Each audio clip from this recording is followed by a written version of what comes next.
नमस्कार दोस्तों, स्वागत है आपका स्टडी फॉर सिविल सर्विसेज में। वीडियो को पूरा देखिए। कोई भी आपका फीडबैक है, कोई सजेशन है, तुरंत वीडियो में कमेंट करके जरूर बताइए। अच्छा लगे तो वीडियो लाइक जरूर कर लीजिए और ऐसे वीडियो लगातार फ्री में पाने के लिए चैनल को तुरंत सब्सक्राइब कर लीजिए और बेल आइकन को जरूर टैप कर लीजिए ताकि आगे भी सारे वीडियो आपको मिलते रहे। यूट्यूब में फॉलो करते हैं तो प्लीज ये वाला फ्री टेलीग्राम चैनल जरूर ज्वाइन कर लीजिएगा। सारे नोटिफिकेशन, सारे अपडेट यहीं पे आते हैं, ध्यान रखिएगा। स्टडी फॉर सिविल सर्विसेज का कोई भी पेड ग्रुप अगर आपको ज्वाइन करना है तो सिर्फ 8564805609696083860445 यही नंबर है हमारे, सिर्फ जहां पे कॉल या व्हाट्सएप कर सकते हैं। इंस्टाग्राम पे हमारा पेज जरूर फॉलो कर लीजिएगा, studyforcivil.services है।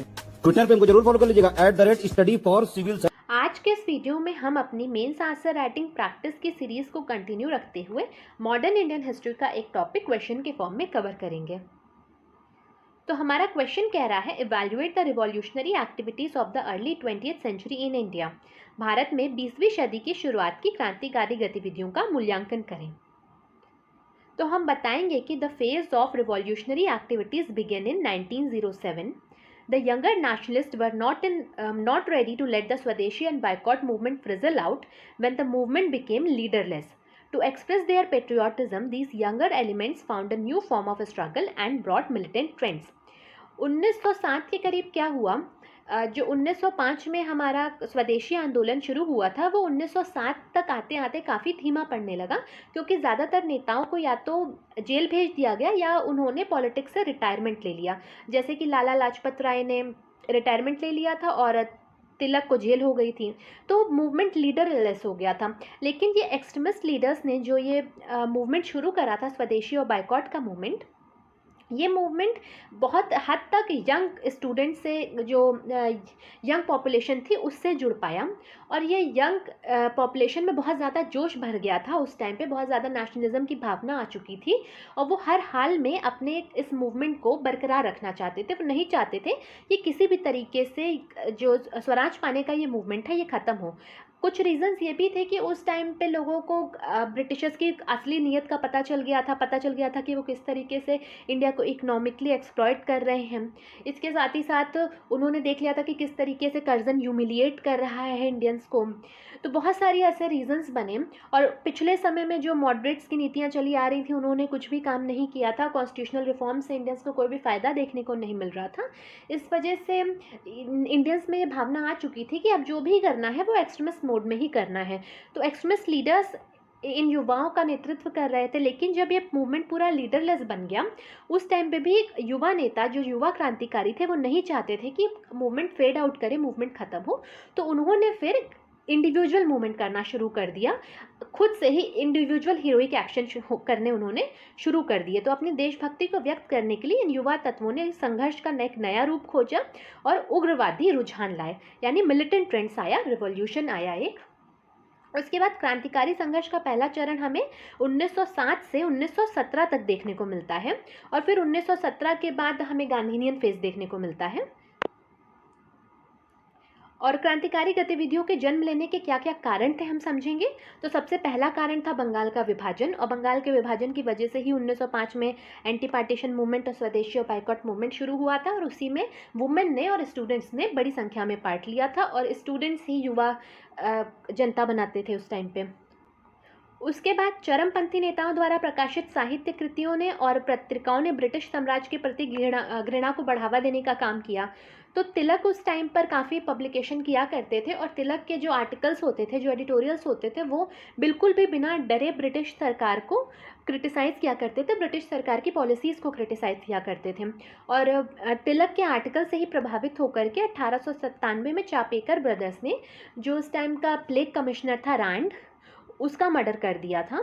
तो इस तरीके से और क्रांतिकारी गतिविधियां बढ़ी। जब लोगों तक बात पहुंची, उनके राइटिंग्स ने लोगों के मन में राष्ट्रवादी भावनाएं जगाई, तो ये एक बड़ा कारण बना। उसके बाद नेतृत्व की कमी और सरकारी दमन के कारण स्वदेशियों और बहिष्कार आंदोलन का ह्रास होने लगा।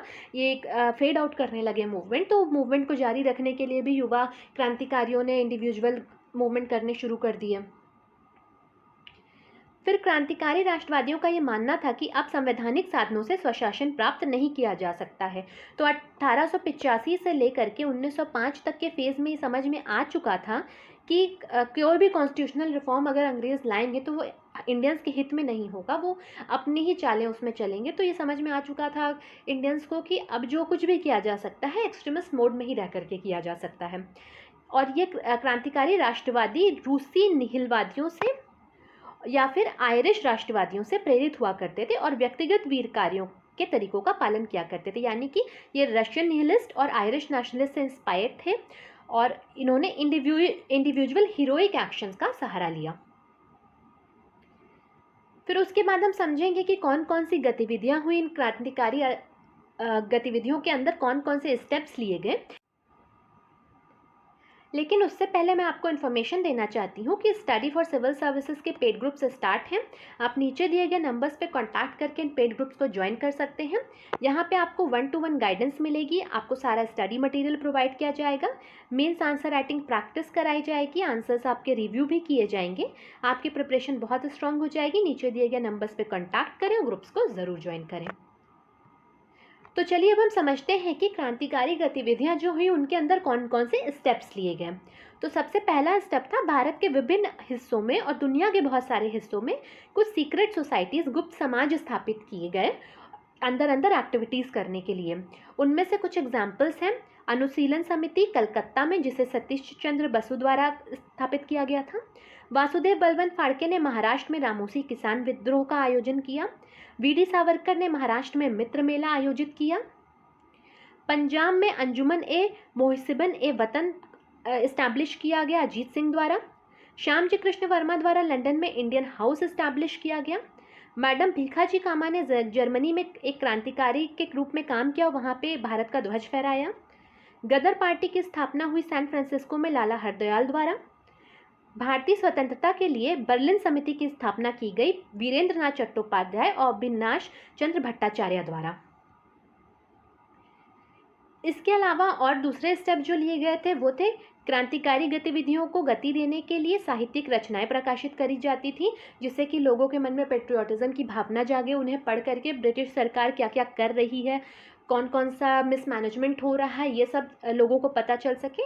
तो कुछ इम्पॉर्टेंट पब्लिकेशंस उस टाइम के बंगाल में संध्या और युगांतर नाम के पब्लिकेशन हुआ करते थे। महाराष्ट्र में काल पब्लिश हुआ करता था। पंजाबी और भारत माता पंजाब में पब्लिश हुआ करता था।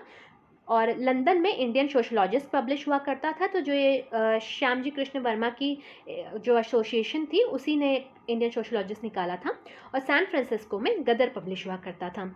तो ये जो पूरी पीपीटी है, इससे प्रीलिम्स में भी काफ़ी क्वेश्चन बनते हैं। तो आप इसमें जितने भी ये पब्लिकेशंस हैं, जितने भी राइटिंग्स हैं, आपको ये बताना है कि इनको कौन पब्लिश करता था या इनका ऑथर कौन था।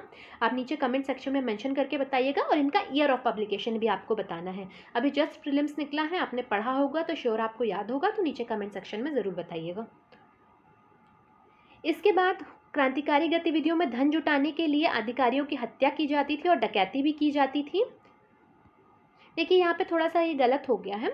इसमें है क्रांतिकारी गतिविधियों के अंतर्गत अधिकारियों की हत्या होती थी और धन जुटाने के लिए डकैती होती थी। तो आप इंग्लिश साइड से समझिए इसे।